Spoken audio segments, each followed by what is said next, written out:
High বন্ধুরা, yummy এক্সপ্লেইনে তোমাদের স্বাগতম।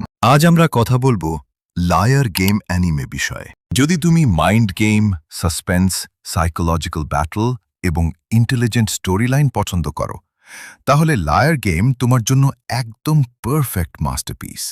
গল্পের মূল চরিত্র নাও কানজাকি, একজন খুবই সৎ ও সরল মেয়ে, আর শিনিচি আকিয়ামা একজন জিনিয়াস প্রতারক। তারা একসাথে লায়ার গেম নামের বিপজ্জনক খেলায় অংশ নেয়। এই সিরিজের প্রতিটি গেম শুধু টাকার লড়াই নয়, বরং ইন্টেলিজেন্স, সাইকোলজি এবং ট্রাস্টের যুদ্ধ। এখানে কেউ বন্ধুর অভিনয় করে পিছন থেকে ছুরি মারে, আবার কেউ নিজের সব কিছু হারিয়েও মানবতা ধরে রাখে। প্রতিটি টুইস্ট এতটাই আনপ্রেডিক্টেবল যে দর্শক শেষ মুহূর্ত পর্যন্ত বুঝতে পারে না আসলে কে জিতবে। সবচেয়ে সুন্দর বিষয় হল, অন্ধকার আর প্রতারণার মাঝেও গল্পটি আশা হারায় না। নাওয়ের সরলতা আর আকিয়ামায়ের বুদ্ধি একসাথে এমন এক অনুভূতি তৈরি করে যা দর্শকের মনে গভীর ছাপ ফেলে।